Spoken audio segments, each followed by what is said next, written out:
اعوذ باللہ من الشیطان الرجیم بسم اللہ الرحمن الرحیم۔ پچھلی دفعہ اسی مجلس میں ہم نے سورۃ النصر کی تشریح بیان کی تھی، اس کا شان نزول بیان کیا گیا تھا، تو ابھی اس کی تشریح جو تھی وہ آج ہم اس مجلس میں کریں گے۔ پچھلی دفعہ میں نے آپ کو بتایا تھا کہ سورہ نصر قرآن کا 110واں سورہ ہے، اس کی ایک کا ایک رکوع اور یہ 3 آیات پر مشتمل ہے۔ اس کے حروف کی تعداد جو ہے وہ 79 ہے اور اس کے کلمات کی تعداد جو ہے وہ 19 ہے۔ یہ قرآن مجید فرقان حمید کا مکی مدنی سورہ ہے، لیکن میں نے پچھلی دفعہ بھی آپ کو بتلایا تھا کہ یہ سورہ مکۃ المکرمہ میں نازل ہوئی تھی، لیکن اس کو سورۃ النصر المدنیہ کہا جاتا ہے، مدینے کے نام سے اس کو یاد کیا جاتا ہے۔ اس کی وجہ میں نے پچھلی بار آپ کو بیان کی تھی کہ ایسی آیات یا ایسی صورتیں جن کا نزول آقا کریم صلی اللہ علیہ وآلہ وسلم کی ہجرت کے بعد ہوا، بے شک وہ صورتیں مکہ میں نازل ہوئیں لیکن ان کو مدنی صورتیں کہا جاتا ہے۔ اس کا شان نزول بھی مکہ مکرمہ میں ہوا تھا، تو قرآن مجید فرقان حمید میں اس کو مدنی سورہ سے یاد کیا جاتا ہے۔ میں نے آپ کو سابقہ بیان میں یہ بھی بتایا تھا کہ یہ سورہ بعض مفسرین کے مطابق حجۃ الوداع کے موقع پر نازل ہوئی اور بعض مفسرین کے مطابق اس کا شان نزول فتح مکہ کے موقع پر بیان کیا جاتا ہے۔ اس میں مفسرین کا آپس میں اختلاف ہے کہ یہ حجۃ الوداع میں نازل ہوئی تھی یا فتح مکہ کے موقع پر۔ میں نے سابقہ بیان میں یہ بھی آپ کے گوش گزار کیا تھا کہ اس سورت کو سورہ نصر کے علاوہ مفسرین اس کے اور بھی 2 نام بتلاتے ہیں۔ اس کی پہلی آیت اذا جاء نصر اللہ والفتح سے اس کا نام سورہ نصر رکھا گیا، اور اس کی پہلی آیت میں ہی سورہ فتح، کیونکہ اس میں فتح کے لفظ بھی آئے ہیں، تو بعض مفسرین اس سورہ کو سورہ فتح کے نام سے بھی یاد کرتے ہیں۔ اس کا ایک تیسرا نام میں نے آپ کو سابقہ لیکچر میں بتلایا تھا کہ اس کو سورہ تودیع کے نام سے بھی یاد کیا جاتا ہے۔ تودیع کے معنی ہے الوداعی، الوداع کہنا، کیونکہ یہ قرآن مجید فرقان حمید کا آخری سورہ ہے۔ اس کے بعد کوئی سورت مکمل طور پر نازل نہیں ہوئی، اس لیے اس کو سورہ تودیع کے نام سے بھی یاد کیا جاتا ہے۔ حضرت ابن عباس رضی اللہ تعالیٰ عنہ کا بیان ہے کہ جب یہ سورت نازل ہوئی تو آقا کریم صلی اللہ علیہ وآلہ وسلم نے ارشاد فرما دیا تھا کہ اب مجھے میری وفات کی خبر دے دی گئی ہے اور میرا وقت پورا ہو گیا ہے۔ اور مفسرین لکھتے ہیں کہ آقا کریم صلی اللہ علیہ وآلہ وسلم اس سورت کے نزول کے بعد تقریباً 3 ماہ زندہ رہے، حیات رہے، اور اس کے بعد آپ کا وصال ہو گیا۔ تو ابھی ہم اس سورت کی تفسیر بیان کرتے ہیں۔ بسم اللہ الرحمن الرحیم۔ اذا جاء نصر اللہ والفتح، جب اللہ کی مدد آ جائے اور فتح نصیب ہو جائے۔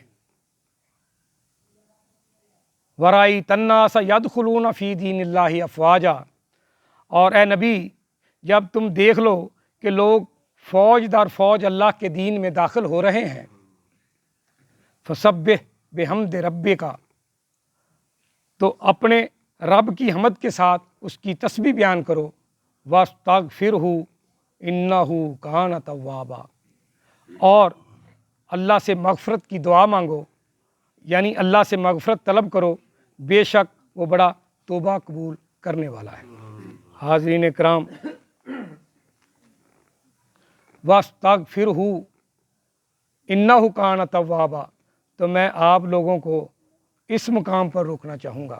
بڑا ہی عجیب مرحلہ فکر ہے کہ ایک نبی آقا کریم صلی اللہ علیہ وسلم سے فرمایا جا رہا ہے کہ آپ اللہ سے بخشش کی دعا مانگیں، مغفرت کی دعا مانگیں، حالانکہ ایک نبی معصوم ہوتا ہے، گناہوں سے پاک ہوتا ہے۔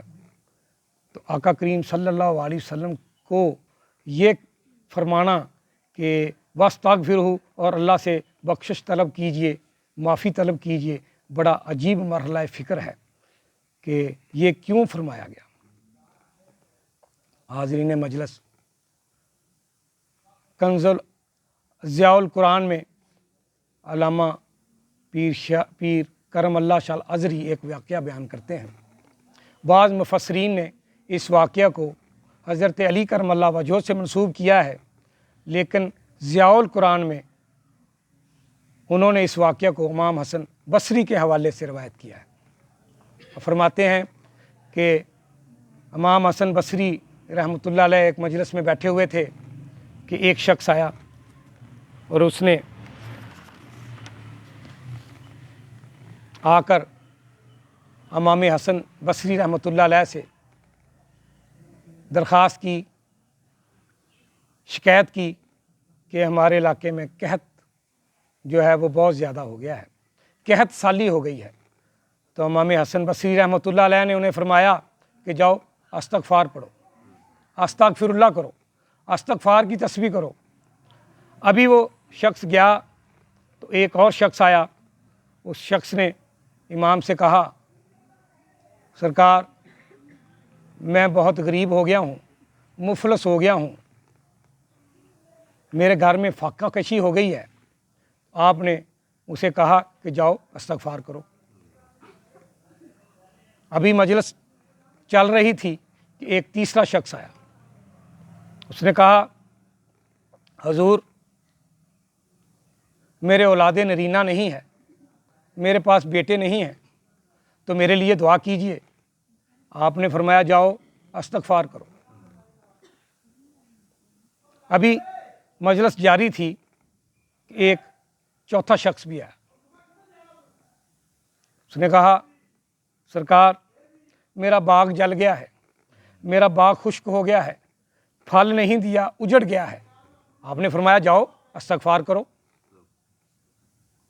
معاذرین مجلس میں جو لوگ بیٹھے ہوئے تھے وہ بڑے حیران ہوئے، ایک دوسرے کی طرف دیکھنے لگے، ایک دوسرے کو تکنے لگے کہ امام صاحب نے جو آتا ہے اس کو استغفار کی تعلیم دیے جا رہے ہیں۔ ابھی مجلس برخاست نہیں ہوئی تھی، ابھی وہ پوچھنے ہی لگے تھے کہ چند لوگ گاؤں کے اس مجلس میں تشریف لائے۔ انہوں نے کہا، حضرت ہم نے نہر کھودی تھی لیکن اس میں پانی نہیں ہے، نہر خشک سالی کا شکار ہے۔ آپ نے فرمایا جاؤ استغفار کرو۔ لوگ بڑے حیران ہوئے، آخر انہوں نے پوچھ ہی لیا کہ حضرت ہمیں یہ بتلائیے کہ جتنے بھی لوگ آئے آپ نے ان کو استغفار ہی کیوں کہا؟ تو امام نے کہا، کیا تم نے قرآن مجید فرقان حمید نہیں پڑھا؟ کیا تم نے قرآن کی تلاوت نہیں کی؟ پھر انہوں نے سورہ نو، حاضرین مجلس سورہ نو قرآن کا 71واں سورہ آیت نمبر 9 انہوں نے تلاوت کی، فَقُلْ تُسْتَغْفِرُوا رَبَّكُمْ فَقُلْ تُسْتَغْفِرُوا رَبَّكُمْ إِنَّهُ كَانَ غَفَّارًا يُرْسِلِ السَّمَاءَ عَلَيْكُمْ مِدْرَارًا۔ بس اپنے رب سے معافی مانگ لو، فَقُلْ تُسْتَغْفِرُوا رَبَّكُمْ، بس اپنے رب سے بخشش طلب کرو، إِنَّهُ كَانَ غَفَّارًا، بے شک وہ تم کو بہت بخشنے والا ہے۔ یُرْسِلِ السَّمَاءَ عَلَيْكُمْ مِدْرَارًا، وہ آسمان سے تم پر موسلا دار بارش برسائے گا، وہ آسمان سے تم پر موسلا دار بارش برسائے گا اور تمہاری مدد کرے گا۔ حاضرین مجلس، ابھی انہوں نے قرآن کی یہ تلاوت کی، میں آپ کے سامنے وہ آیت تلاوت کرتا ہوں۔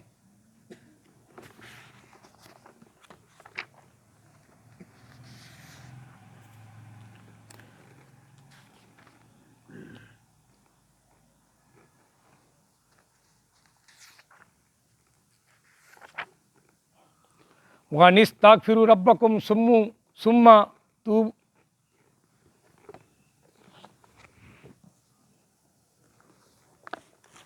बिस्मिल्लाहिर्रहमानिर्रहीम फ़कुल्तुस्तगफिरू रब्बकुम इन्नहु कान गफ़ारा। तो आपने तिलावत करते हुए कुरान मजीद सूरह नूह आयत नंबर 9 का तर्जमा किया। बस अपने रब से माफ़ी तलब करो, बख्शिश तलब करो, बेशक वो बहुत बख्शने वाला है। वो आसमान से तुम पर मूसलाधार बारिश बरसाएगा। युम दिदकुम बी अमवालिम व बनीना, और तुम्हारी मदद फरमाएगा। युम दिदकुम बी अमवालिन, माल के ज़रिए से, व बनीना, और बेटों के ज़रिए से। व जज अल्लकुम जन्नातिम व जज अल्लकुम अनहारा, और बना देगा तुम्हारे लिए बगात, और बना देगा तुम्हारे लिए नहरें। हाज़रीन मजलिस, इसमें जिस शख्स ने आकर कैद साली की शिकायत की, जिसने आकर मुफलसी की शिकायत की, जिसने आकर औलाद नरीना की शिकायत की, जिसने आकर बाग के उजड़ने की शिकायत की, और जिस बंदे ने दरख्वास्त की कि हमारी नहरें बंद पड़ी हुई हैं, अल्लाह व तबारक ताला ने कुरान मजीद फुरकान हमीद में सूरह 9 में ये बात को बतलाया कि क्या बतलाया कि अगर तुम इस्तगफार करोगे तो फिर क्या होगा। फिर इस्तगफार करोगे तो फिर तुम्हारा रब क्या करेगा, युस्सिलिस समा अलैकुम मिदरारा, फिर अल्लाह ताला आसमान से तुम पर मूसलाधार बारिश बरसाएगा। बारिश बरसेगी तो खुशहाली आएगी, माल बढ़ेगा, पैदावार बढ़ेगी, मईशत बढ़ेगी। फिर फरमाया व युम दिदकुम बी अमवालिम, और तुम्हारे माल में इजाफ़ा करेगा। और फिर फरमाया व बनीना, और तुम्हें बेटे अता करेगा। फिर फरमाया व जज अल्लकुम जन्नातिन, और तुम्हारे बागात बना देगा, तुम्हारे बागों में इजाफ़ा कर देगा। व जज अल्लकुम अनहारा, और तुम्हारी नहरों को चला देगा। हाज़रीन मजलिस, तो इससे ये बात रोज़े रोशन की तरह अय्यां हुई कि ये इस्तगफार सिर्फ़ गुनाहों की माफ़ी के लिए नहीं है।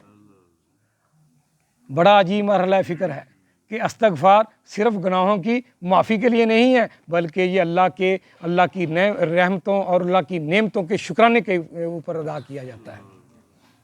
इस्तगफार सिर्फ़ गुनाहों की माफ़ी के लिए नहीं है, ये अल्लाह की दी हुई बेशुमार नेमतों के शुक्राने के तौर पर अदा किया जाता है।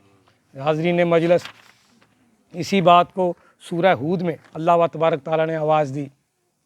कुरान मजीद फुरकान हमीद का 11वां सूरा, कुरान मजीद फुरकान हमीद का 11वां सूरा आयत नंबर 52, फरमाया व या कौम इस्तगफिरू रब्बकुम, ऐ मेरी कौम अपने रब से माफ़ी तलब करो, अपने रब से इस्तगफार तलब करो। भी इस्तगफार तलब करेंगे तो अल्लाह क्या देगा।